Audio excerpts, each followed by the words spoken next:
Մեծարգո պարոն վարչապետ, թույլ տվեք առաջին հարցս ուղղեմ ձեզ եւ այն սկսեմ ձեր իսկ մտքով։ Մենք ասում ենք, ինչու է ուշանում արդարադատությունը։ Արդարադատությունը ոչ թե ուշանում է, այլ տեղ չի հասնում։ Ինքն անընդհատ process է, այն չի հանգուցալուծվում։ Սա ձեր կողմից իրավիճակի իմ գնահատման բավականին լակոնիկ եւ հստակ նկարագիր է, ինչը նաեւ արդյունք է նրա, որ դուք ամենօրյա ռեժիմով բազմաթիվ քաղաքացիներից ստանում եք բողոքներ եւ դիմումներ այս հարցերի շուրջ եւ այս առումով հաշվի առնելով նաեւ ակտիվ փուլում գտնվող մեր սահմանադրության ընդունման գործընթացը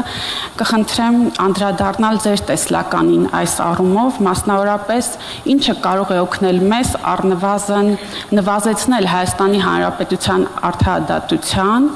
եւ ժողովրդի սահմանադրի միջև առկա որոշակի խցում է, ինչպես կառուցակարգային, այնպես էլ բովանդակային առումով եւ ընդհանրապես ինչպիսին է ձեր տեսլականը դատական իշխանության ապագա մոդելի վերաբերյալ։ Շնորհակալություն։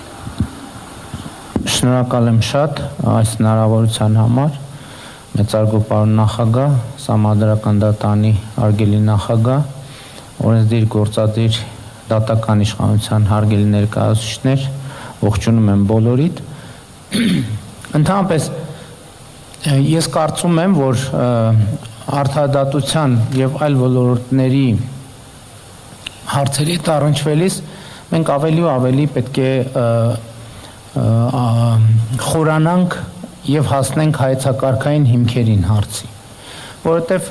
այս ֆորմատով ես ճիշտ ասած չեմ հիշում, սա մեր երկրորդ թե երրորդ հանդիպումն է, բայց տեսեք ցանկացած հարցի եւ մասին խոսելիս եւ լուծումներ գտնելիս մենք պետք է հայեցակարգային հիմքերին հասնենք խնդրի էության, այսինքն կոպիտ ասած ինչ ենք մենք ուզում ընդհանրապես, որևէ ոլորտում մեր ուզածը ինչ է, կարելի է հնարավոր այդ մեր ուզածը ձևակերպել մի նախադասությամբ։ Հաջորդը, իսկ ինչու ենք հենց դա ուզում եւ ոչ թե մեկ այլ ուրիշ բան, եւ ինչ խնդիր ենք ուզում լուծելով այս երկու հարցին պատասխանելով եւ այլն եւ այսպես շարունակ եւ ես գիտեք եւ հույս ունեմ որ մեր գործընկերները կանդրադառնան ես մտածում եի որ մասնավորապես մեր կառավարության եւ խորհրդարանական գործընկերների հետ նախապես այս թեմայով քննարկում ունենալ բայց հետո մտածեցի որ չէ ավելի լավ է կենթանի տեղում ոնց կստացվի թող տենց էլ ստացվի ես կարծում եմ որ այդ թվում արդարադատության ոլորտում մենք հիմնական հասկացությունների ճշգրտման հարց ունենք օրինակ ես փորձեցի գտնել մեր իրականության մեջ ձևակերպված ընդհանրապես ինչ է արդարադատությունը այսինքն կա որևէ տեղ որ մենք ասել ենք արդարադատությունը հետեւյալն է կամ ինչ է արդարությունը որովհետեւ շատ կարեւոր են այս հարցերը գիտեք բոլորը պահանջում են արդարություն եւ բոլորը պահանջում են արդարադատություն այսպիսի որևէ մարդ չկա Հայաստանի Հանրապետությունում որ ասի ես պահանջում եմ անարդարություն կամ ես պահանջում եմ հակաարդարադատություն բոլորը պահանջում են արդարություն եւ արդարադատություն բայց կարեւոր է հասկանալ իսկ դրանք ինչեր են որն է մեր հանրային պետական ընկալումը արդարության եւ արդարադատության մասին ինչ խնդիր ենք մենք ուզում լուծել արդարությամբ կամ տեսեք այսօր հնչեց դատավորի խիղճ դա ինչ է իսկապես կարող է շատ աբսուրդ հնչի ինչի մենակ դատավորի վարչապետի պատգամավորի նախարարի դա ինչ է հնարավոր է դա ինչ որ ձևով մոդելավորել ձևակերպել նկարել անիմացիայի ենթարկել եւ այդպես շարունակ կամ ֆունդամենտալ ուրիշ հարցեր ով է Հայաստանի Հանրապետությունում արդարադատության պատասխանատուն արդարադատության ընդհանրապես պատասխանատուն ով է երկրորդը ինչպես է նա կրում այդ պատը եթե նույնիսկ որոշեցինք որ այսինչը կամ այնինչ մարմինն է կամ անձն է կամ չգիտեմ ինչպես է նա կրում այդ պատասխանատվությունը ընդհանրապես դատական եւ արդարադատության համակարգի լեգիտիմությունը որտեղից է բխում որտեղից է որոշվել որ այս ինստիտուտը կամ մարդկանց այս շրջանակը կարող է իրականացնել արդարադատություն որտեղից է բխում այդ լեգիտիմությունը Հանրապետության նախագահի ելույթի մեջ խոսեց սահմանադրության եւ սահմանադրության իրականացման մասին, որովհետեւ ենթադրվում է, որ Հայաստանի Հանրապետությունում լեգիտիմության մի աղբյուր գոյություն ունի, այդ ժողովուրդն է, եւ հաջորդ աղբյուրը սահմանադրությունն է եւ հաջորդը սահմանադրությունից բխող իրավակարգը։ Իսկ եթե պարզվի, որ ժողովրդի եւ սահմանադրության արանքում խզում կա, չի ստացվում արդյոք, որ Հայաստանի Հանրապետությունում հաստատված ընդհանրապես իրավակարգը լեգիտիմության խնդրեմ ունի։ Այսինքն որևէ բան, ես գիտեք ինչի մասին եմ մտածում, որ ընդհանրապես պետությունը իրավունքներ եւ ազատություններ ապահովելու համար պետք է գնա սահմանափակումների։ Ինչու է պետք գնալ սահմանափակումների, որովհետեւ առանց սահմանափակելու հնարավոր չի ապահովել ազատություն։ Պատկերացրեք, ոչ մի սահմանափակում, ոչ մեկը ոչ մի սահմանափակում չունի։ Դա կվերածվի քաոսի եւ ոչ մեկի իրավունքը եւ ազատությունը հնարավոր չի լինի բան անել, ապահովել։ Բայց մյուս կողմից սահմանափակումը ինքը լարում է առաջացնում քաղաքացիների, մարդու եւ պետության միջև լարում է առաջացնում բոլոր դեպքերում, որովհետեւ ոչ մեկին հաճելի չի, որ իր նկատմամբ հարկադրանքի միջոց են ձեռնարկում, իրան տուգանում են, իրան դատում են եւ այլն, իրան ասում են, որ գիտես ինչ, ես կարմիր լուսի տակ կկանգնես, տեղով փողոցի չանցնես, այլն տեղով, դա ման է, դիսկ կամ պետք է հարկ վճարես, որովհետեւ մարդը ասում է, աշխատել եմ, այսքան ինչի պետք է իմ բանի 1000 դրամի 200 դրամը տամ բանին, բյուջեին։ Ու սա լարում է առաջացնում միշտ բոլոր դեպքերում։ Ես միշտ սրա մասին մտածում եմ ու իմ կարծիքով լարման, այս լարումը կառավարելու միակ ձևը այն է, երբ որ քաղաքացին համարի, որ դա ինքն է որոշել եւ ինքն է իրանից է բխում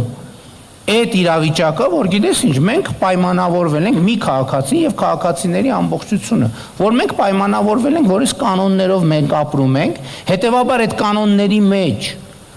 գործող հարկադրանքի կանոններն էլ, հա, ես ընդունում եմ, դե հիմա դա իմ ընդունած կանոնն է։ Իմ ընկալման մեջ ամենամեծ, տեսեք, մենք շատ լավ է, որ անդրադառնում ենք այս խնդրին, գործերը բան անեն,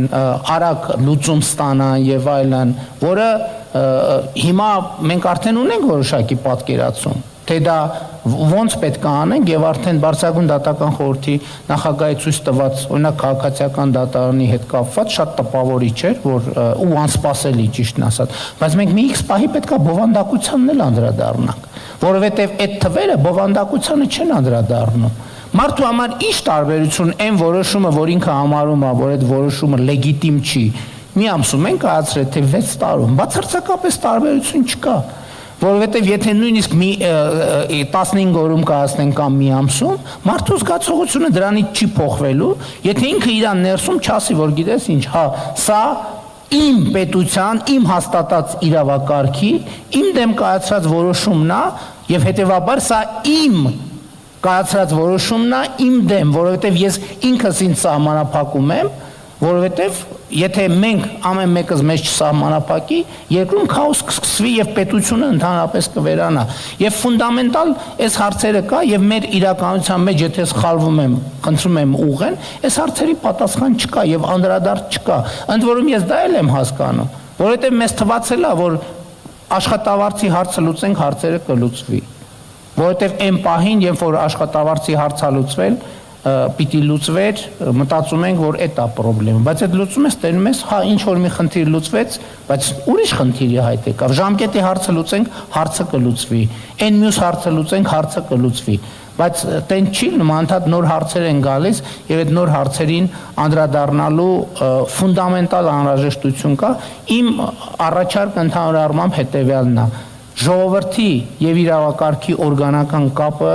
պետք է հաստատվի։ Ժողովուրդը պետք է փաստացի լեգիտիմությունը իրավակարգի ճանաչի։ Իմ կարծիքով մենք այսօր խնդիր ունենք, իմիջիայլոց ասեք կներեք երկարացնում եմ մի քիչ, մենք իշխանության լեգիտիմության հարցը լուծել ենք, իրավակարգի լեգիտիմության հարցը չենք լուծել։ Ոնց ենք լուծել իշխանության լեգիտիմության հարցը։ Ընտրությունների արդյունքները կասկածի տակ չեն։ Բայց այն ընտրությունը, որով իրավակարգը հաստատվել, այսինքն հանրաքվեն, դրա արդյունքները միշտ են եղել կասկածի տակ եւ այսօր էլ են կասկածի տակ։ Եվ քանի դեռ այդ կասկածը չի վերացել, իրավակարգի լեգիտիմությունը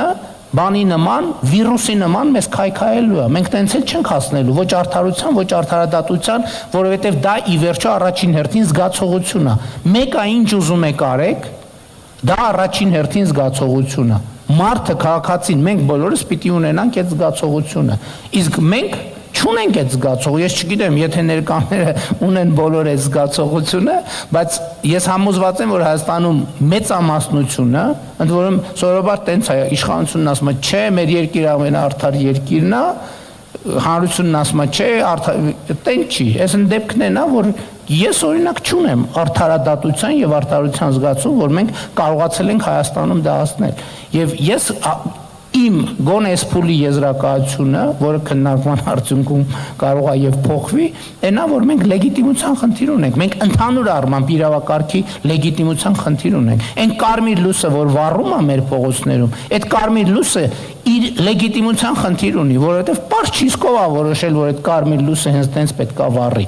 Որոշման մի հատ աղբյուր կա, ժողովուրդը չի համարում, որ ինքը դա որոշել է։ Ես պարզացնում եմ, որպեսզի ասելիքս ավելի բան լինի, չգիտեմ ինչքանով ձեր հարցին պատասխանեցի, բայց ես էս էի ուզում ասել բոլոր դեպքերում անկախ հարցից։ Շնորհակալություն, պարոն վարչապետ, շատ կարևոր շեշտադրումների համար, ընդ որում ես միանշանակ համամիտ եմ, որ արդարադատությունը դա ընդհանրապես միջոց է արդարության հասնելու, այսինքն մենք պետք է ունենանք այո արդարադատության լիարժեք համակարգ, որպեսզի ունենանք վերջնաարդյունքը։ Ինչ վերաբերում է այն հարցին, թե արդյոք ինչ է ուզում ժողովուրդը կոնկրետ, երևի եթե խոսում ենք, որ ողջամիտ ժամկետների պահպանման եւ ուշացած արդարադատության մասով երևի թե ուզում է որոշակիություն եւ որ նշում եք որ ինչ տարբերություն 1 ամսում իմանա թե 6 տարում իրականում կա այդպիսի մի հատ արտահայտություն չէ ասում են ավելի լավ ավելի վատ որոշակիությունը քան ընդհանրապես անորոշությունը այս առումով միգուցե այս իհարկե իդեալական մաքսիմալ պրոգրաման դա չպետք է լինի եւ մինիմալ ծրագիրն է այդպիսին, որ կարողանանք անել եւ չունենալ ուշացած արդարադատություն, բայց միաժամանակ դա չի նշանակում, որ այն որակյալ չպետք է լինի միանշանակ եւ իդեպ ճիշտ Ես մի օրինակ եմ ուզում բերել, ինձ հետ ապատայել այդ դեպքը։ Քաղաքացին գրում է նամակ, ասում է, գիտեք ինչ, ձեր պետական մարմնին դիմել եմ, 7 ամիս այն չեմ պատասխանում։ 7 ամիս, 8 ամիս այն չեմ, 100 հատ նամակ են գրել, ինչ չեմ պատասխանում։ Բնականաբար, ինչ որ մի հատ հարց է բարձրացրել, որ ես խնդրում եմ էս։ Շատ լավ, ասում ենք բնականաբար, պատես ինչ բան է, պատասխանեք քաղաքացուն։ Եվ քաղաքացուն պատասխանում ենք, ասում ենք, որ գիտեք ինչ, ձեր առաջին խնդրանքը հնարավոր չի իրականացնել այս պատճառով, երկրորդ այս պատճառով, երրորդ այս պատճառով։ Ու դրանից քաղաքացին ավելի չասեմ ագրեսիվ, ասում է, «Տո ձեր սենսը, տո ձեր նենցը», այսինքն այս էր ձեր պատասխանը, ես այդ նկատի ունեմ, այսինքն հիմա լավ, երբ որ այդ արդարադատությունը չի եղել, մարդուն թվում է, թե երբ որ ժամանակին լինի, ամեն ինչ լավ առնելու, բայց այն վճիռը, որ ինքը համարում է անարդար, հանցագործ, հակաժողովրդական, հակահումանիստական, էլի արդյունքում շատ լավ 2 ամսում, բայց մեկը իր արձագանքը նույնն ալնելու, ես չեմ վիճարկում արագության անհրաժեշտությունը, կներեք։ Իհարկե, ես ընդհանրապես մատնանշեցի, որ եթե անգամ վատ նորություն է, միգուցե ավելի լավ է, ավելի շուտ լինի, որպեսզի քաղաքացին նաև որոշակի տեղեկատվություն ունենա նաև իր անելիքների մասով,